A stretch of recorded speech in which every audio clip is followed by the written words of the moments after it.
Welcome back to the Training Babble podcast. I'm your host, Dave Schell, and today we are back for another episode of Fast Physiology with Dr. Phil. Phil, thanks for coming back. Thanks for having me, Dave. It still sounds weird when people call me Dr. Phil or just Doctor. Like, people will DM me and they're just like, "Oh, Doctor, great post." I'm like, okay, cool. You just got to run with it, man. Especially the Dr. Phil thing. Capitalize on that. I really do, but it still is a little surreal. Yeah. So if you haven't been keeping up, if this is the first time tuning in, we are doing a series of podcasts titled Fast Physiology, where we do a semi-deep dive into just one aspect of physiology. So far, we've covered things like VO2 max. We've covered what's so special about zone 2. We've covered anaerobic capacity and all the other names that it's known by. Yep. And today we're going to talk about cramping. Mm-hmm. So I think a good place to start to this is just first kind of I can't think right now, but separated into two types of cramps, right? I think that, like, a lot of times people just say, I cramped, but it can be an abdominal cramp or it can be a muscle cramp. And I think today we're going to spend most time talking about muscle cramps. Yep. But just so that we know that there are two different types of cramps that could happen when you're exerting yourself. Yeah, absolutely. And I think the differentiation is, it's good to make, right? Because a muscle cramp, right? And for any of you have actually experienced a muscle cramp, it is not fun. Your muscle just goes into an involuntary spasm, and it seems like the only way to relax it is to, kind of put it in a stretched position or stop what you're doing or just scream in agony. If it's one of those things where you go to stretch when you're in bed and you start cramping, that's that's one of the coping mechanisms. Whereas, I'm sure a lot of us who potentially when you first started getting into maybe running or mountain biking or something like that, you might get, like cramps in your abs or your abdominal cramps.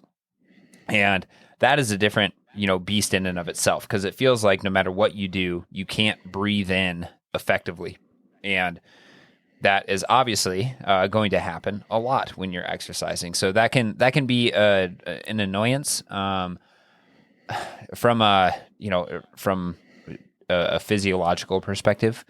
I think that the basis of cramping is probably similar in most cases, but yes, let's focus on muscle cramps, because abdominal cramps are still like pulmonary and respiratory physiology is still a little bit outside of my area of expertise. So I'm not, I have like ways of dealing with it, but I'm not 100% sure if it's common practice the way I deal with it. Well, and I think, and we'll probably come back to this, but I think, so we could even like separate abdominal cramps into two different types of cramps too, because I think one could be more like breathing muscle related and the other could be more like GI related. Ooh, and so I think the breathing muscle related one is still going to fall into what we're about to talk about. Mm-hmm. And then the GI related one is like a completely separate thing, but we'll touch on that as well. So first off, I think the thing we need to touch on, or where we need to start here, is I have a lot of athletes, or even if you hear athletes over talking, anytime they say they cramped, almost every time they say, I need more electrolytes, mm-hmm. or I was dehydrated, mm-hmm. or I need to take salt tabs, which kind of falls under the electrolytes too. So why don't you touch on that? And what does the science say about electrolytes and muscle cramping? Yeah. So the basis of this physiology for electrolytes and muscle cramping is in theory sound. So the idea is, every time your muscles contract, you are releasing a certain amount of sodium, and you are taking in, like, you're establishing electrochemical gradients. And the way that we establish those electrochemical gradients is by sequestering our electrolytes inside and outside of a membrane. So our muscle cell is a membrane-bound organism, or organ, and we have a certain amount of electrolytes outside and a certain amount inside. Every time our neuromuscular system, our brain signals for contraction to occur, we have to propagate an electrical signal down the muscle and deep into the muscle. And you do this by shifting that electrochemical balance.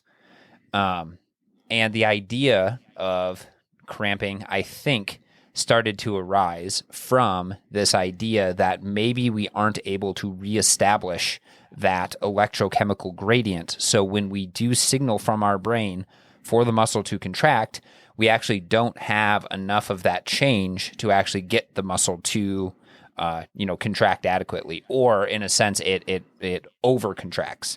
And that's really like the over contraction is really what we're feeling when the muscle is actually cramping. From a hydration and electrical and an electrolyte perspective, it's a lot more of a gray area versus, black and white. Oh, yep, you didn't have enough electrolytes, therefore you cramped. There's some studies, I believe, because I read up on this like a few months ago, so I'm a little hazy on the actual details. But to some extent, there are some studies that do show that dehydration, so loss of water, and then with that loss of water, probably a loss of electrolytes and electrolyte imbalances more at the muscle tissue could be an explaining factor in the cause of muscle cramps. On the flip side of things, there's also other studies who do a really good job of controlling, the electrochemical gradient and other things like that. And it doesn't seem like electrolyte imbalance or dehydration is actually the foremost cause of cramping. So it could be, if you are somebody who just drinks a ton of water all the time, you eat a really low sodium diet, you are a heavy sweater in terms of losing a lot of salt, then absolutely you could be one of the people who might benefit from more electrolytes.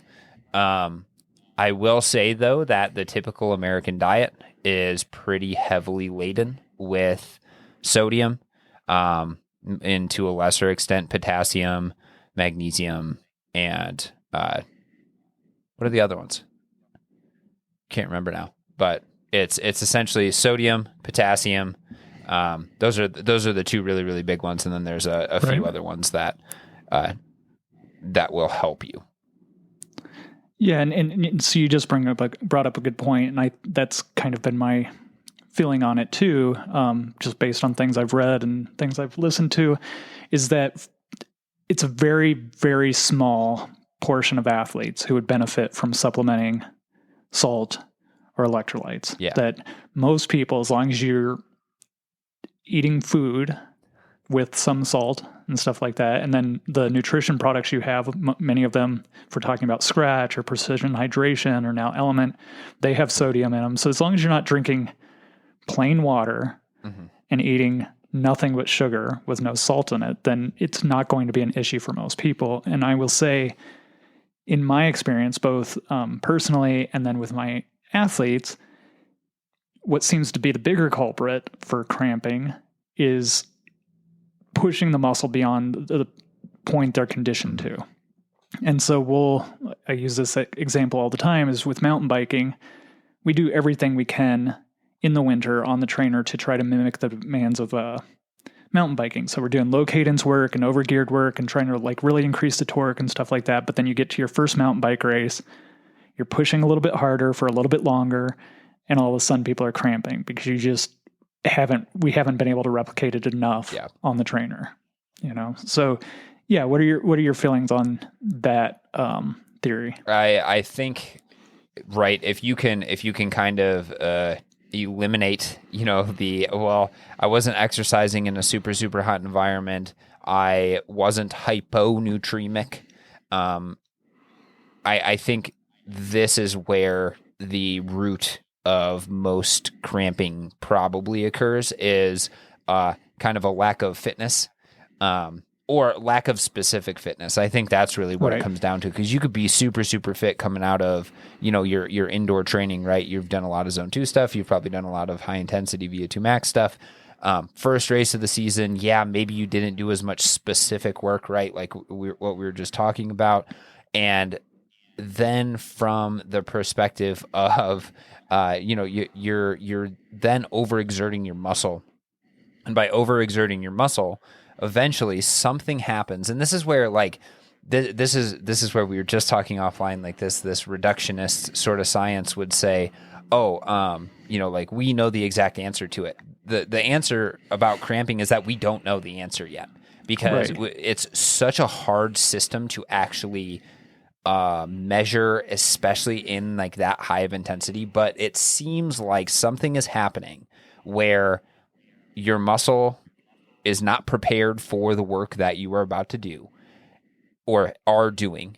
And then as a protective mechanism to essentially stop it from, blowing apart, your muscle seizes up and doesn't allow you to continue to do the contraction pattern that you're doing. And that's ultimately what happens with pretty much everything that stops you from doing the activity that you're doing. So fatigue, right? You get tired, so you have to slow down. Cramping, you literally can't go anymore because your muscles are so tight, they don't want to contract anymore. It's a protective mechanism to essentially stop yourself from just like breaking yourself apart on the inside. It's a governor in a sense. And I'm not talking the central governor theory or anything like that, because that's a whole nother can of worms. But I'm just talking about, typically what we're talking about here is that cramping is a self-limiting step that makes it so you don't then further destroy the system beyond irreparable repair, in a sense. Okay, so based on that, we would say that in order to avoid cramping, you need to really try to be as specific as possible and try to mimic the demands of the race so that you can condition the muscle for those demands. Now, you're in the race, you have cramped. You unfortunately you hadn't listened to this podcast yet. You didn't know to do that, and so. What do we do once we cramp? And for me, it's like it happens on a climb, and it's like you said, you essentially can't pedal anymore. You have to like get off the bike because your muscle just won't work anymore, or it feels like it's about to snap. Yep. Yeah. What's worked for me in the past is eating a dill pickle or something very, very like bitter and acidic, or like taking in like a mustard packet. And you don't actually have to ingest like the pickle or the mustard if you don't want to. You just got to keep it in your mouth, because there's something actually, and this is something that's super interesting. There's something in your olfactory area, so your nose, your taste buds, other things like that actually will act as like an override mechanism to reset whatever is happening. So, some level of neurological reset that will allow you then to have that muscle be relaxed. However, I will say that is a Band-Aid on a you're in a shitty situation sort of deal. Right. I've had tons of experience with this. So I used to do races. I was living in Colorado Springs, and then I'd go up to Breckenridge to do like mountain trail races and Spartan races and other things like that. And like time and time again, I would, be 12 miles into a 15-mile race, and then all of a sudden both of my hamstrings cramped up. Yeah. Can't really run, can't do those sort of things. And it was like the mustard would help for about 5 minutes. And then if I kept running at the same pace that I wanted to run at, cramp up again. And the only thing that could really help is stretching. And I think I think we do know that one of the things that is happening is that your muscle spindle fibers, so there's these things that are embedded in your muscles that actually will limit you from over stretching the muscle or over contracting the muscle. And those seem to, be overactive in response to, or during a cramp. So this is why stretching your muscle can actually help it, because you're teaching the spindle that it's okay for this muscle to be elongated. So that's why stretching allows for a little bit more of that like instant relief. But again, it's still a Band-Aid on a situation that's just going to be bad. Well, and I'll say too, if I recall correctly, and maybe this has changed. I mean, this is from like 10 years ago, but there's a muscle spindle and then there's a Golgi tendon organ. Right. And if I recall, there were studies. So like you said, you stretch it, it like gives a signal and it like tells the muscle to relax. But then like one of the studies I've read, they were like having NFL players like do the vertical jump, and it's almost like their muscles were like air quotes shut off for like 60 minutes afterwards. So it's like, yes, it will relax, but then your performance might decrease too, because that muscle's not really firing optimally past that point, you know? Yeah, that there's certainly potential for that. And I can't remember the exact mechanisms behind how the Golgi tendon organ works versus how the muscle spindle works. Because the Golgi tendon organ is embedded in your tendons. So it's essentially a fail-safe to say, oh, the tendon's getting too much stretch. Right. So then in turn, it has a tendency, I think, to relax the muscle, because that would then allow the tendon to not be pulled as much. And then I think on the flip side, the muscle spindle is like, we're experiencing too much stretch and too much force. So then we just make it so everything can't. So, so then we just kind of bring everything close together. So, right. Yeah, it's really complicated. The neurological system is really interesting. And again, it was not motor control was not my forte in my PhD. But what we can say, right, is we can say, okay, well, specific work, right, is going to be kind of the best way to protect yourself from the potential of cramping. You also have to make sure you have adequate hydration. That doesn't mean being like, oh, I'm going to chug 3 gallons of just water before my race. It means having adequate electrolyte intake, having adequate fuel and liquid intake as well. And then acutely to deal with cramps is like, it's essentially like you're probably, again, you're not going to just get rid of them. It's not going to be one of those things you get to mile 20 in a marathon and start cramping up, and then you take a second, stretch, and do this, and then it's all better. Right. It's like, okay, do my mustard packet. You don't have to actually swallow it. You just have to swish it around in your mouth, because that's going to have some level of reset on your neurological system that's signaling to your muscles. Then, and it doesn't have to be mustard. It just has to be something super bitter or super sour. So like super something.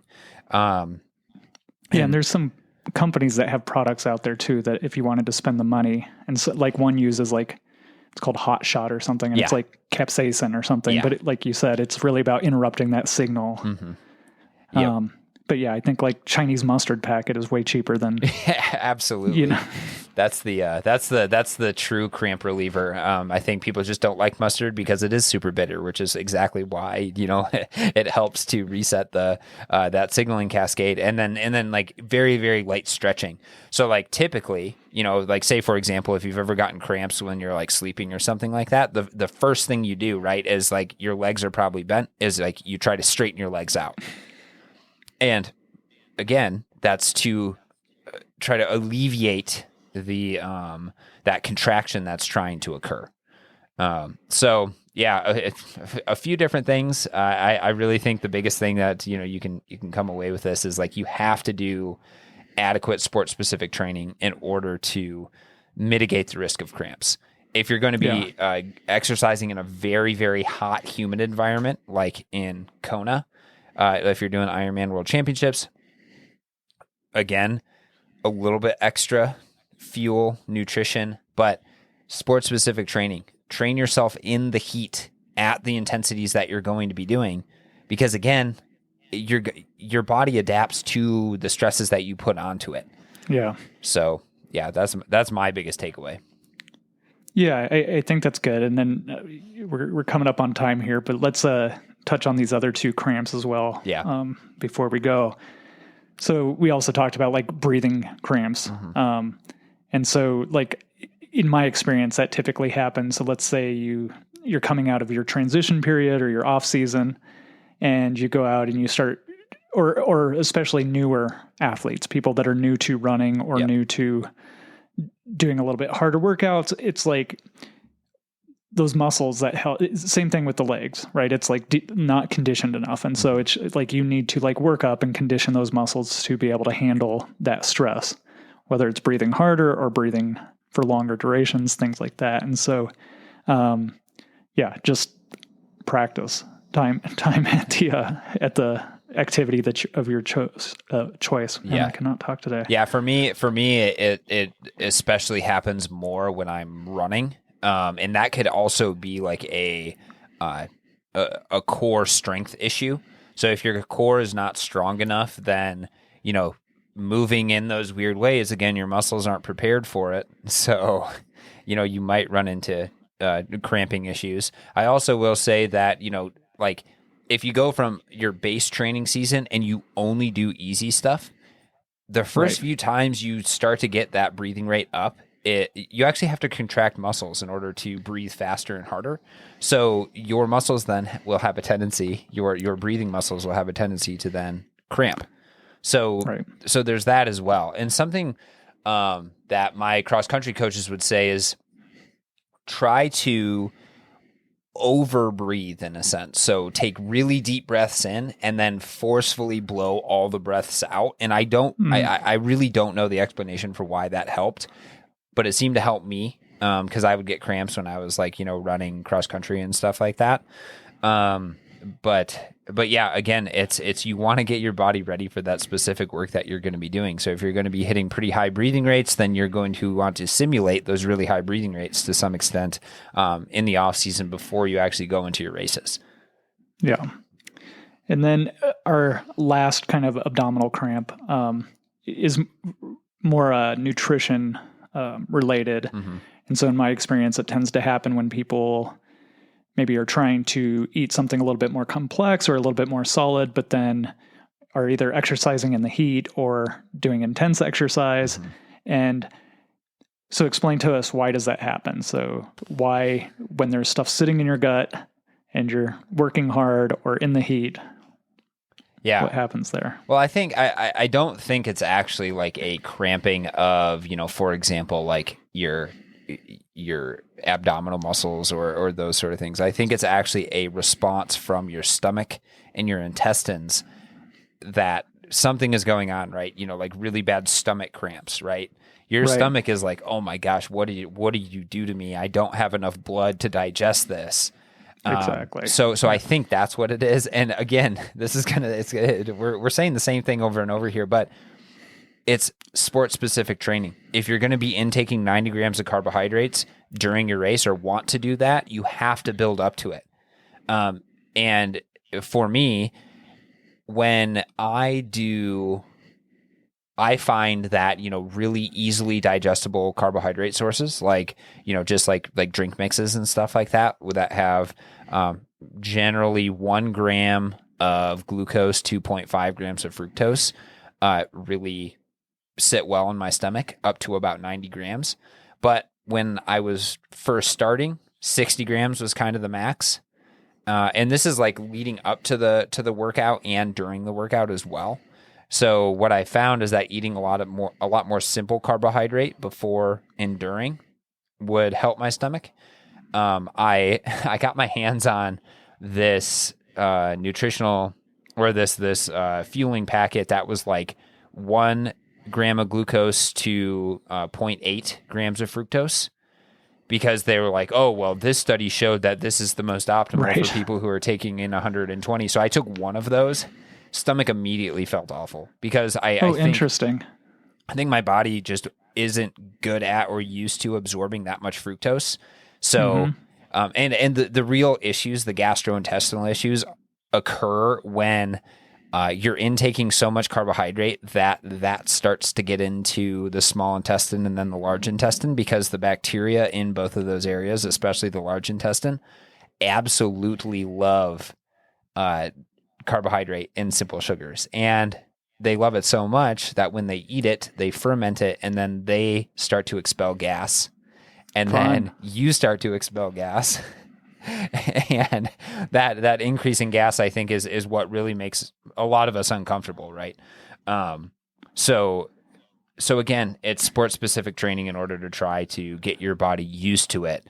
This is why you should mess around with trying different nutritional interventions and other things like that leading up to your race and practicing it in the off season, especially in the specific season, because your body's ability to uptake carbohydrates and stuff like that might be different depending if you're, like you were saying, exercising in a hot, humid environment, in a cold environment. Exercising at higher intensities can also kind of mess with blood flow to the intestines versus the skin and the muscle. So I think what it comes down to is just you have to be specific about what you're doing in order to avoid cramping in all areas. Well, no, I just want to add on to what you were saying too about the simple stuff, like easily digestible. And I think that happens a lot of times. And so I see two scenarios where this happens. One is that, let's say an athlete can't exercise until the evening, and so they're having dinner, and then an hour or two later, they're trying to hop on the bike and do a really hard workout. And so that their dinner is still sitting in their stomach or in their intestines or whatever. And then the blood flow goes to their skin and their working muscles and everything kind of shuts down and they cramp up. And so my kind of rule of thumb there is the closer you get to your workout, the more simple and easily digestible it should be. So my rule of thumb is like 3 to 4 hours out can be like real food, but then as you're getting within that 2-hour window, it just has to get more and more simple. The other situation is for really long races. I've heard athletes that they feel hungry, and so they want something more substantial than gels and stuff like that, and they want to kind of like fill that pit in their stomach. And so my advice to those athletes a lot of times is, like, especially using a gravel race as an example, is the first 1 to 2 hours might be really intense, and so start simple. When energy demand is high, like liquid calories, gels, stuff like that. And then once you're getting past that like 4 and 5 hour mark, then you can switch to something a little bit more solid because the intensity is lower. And that's probably when you're starting to feel hungry anyway. Yeah. Yes, exactly. The lower intensity is exactly where like more of that solid food can start to come in. And I mean, like things like bananas and stuff like that, right? Like, yeah. Like that's still fairly simple, like white bread, like maybe bread with a little bit of peanut butter. But again, it's like you want to avoid it, unless you've practiced that, you kind of want to avoid that sort of stuff. I mean, even Courtney Dauwalter, she's like, yeah, I eat quesadillas and all this other stuff. And, it's like, or you see a lot of people like ultra runners eating like sushi and stuff, right? Because of the rice and the seaweed. I was going to bring that up. But that's all fairly simple, right? They're not like down in like a steak, for example. Like that's not the real food that you're going to get, out on the course. Well, so I paced a friend for the Moab 240. And it was like 2 a.m. and they were making cheeseburgers. Like when we got to the aid station, they're making cheeseburgers. But the intensity is so low, right, for 240 miles that it's like you need it, but it's like, so it's completely different. But yes, I think like if we were to create a diagram or a chart, it's like as intensity goes up and the duration is shorter, simple. As the intensity goes down and the duration's longer, it can be a little bit more complex. Cool. So what are your takeaways for cramping? Yeah, I think I've said this and I'll just keep saying it, right? It's sport specificity. So whether that's, you get breathing cramps, it's breathing at the breathing frequencies that you're going to be racing at. Whether it's stomach cramps, it's eating and training your gut to uptake and utilize the food that you're going to be intaking on race day. Or if it's muscle cramps, it's simulating the race as much as you possibly can so your muscles feel what it's like to do that intensity for that duration as closely as possible so your race isn't the first practice day that you have with it. Yeah, absolutely. And I think my 2 takeaways here are, 1, it might be electrolytes, but chances are it's not. And 2, just think about the intensity, and like the more intense it is, the more simple it has to be as far as nutrition goes. Yeah. Yeah, I agree. Cool. Well, where can they find you at, Phil? You guys can always find me at Critical02 on Instagram. I'm happy to answer any and all questions that you have regarding this topic or any other physiology topic that Dave and I talk about, either on this podcast or on my podcast. You can also, if you haven't, came over from my podcast, or if you're just learning about this, I have a podcast called Critical Oxygen, and Dave and I go back and forth on that. And the whole goal of that is just to give you guys, kind of the scientific tools and the ability to translate the science into coaching and athletic practices so you can build better athletes. Perfect. And you can find me at Kaizen or Kaizen Endurance on Instagram. Same thing. If you have any questions, just DM me or put it in the comments below. Thanks again for your time, Phil. Until next time.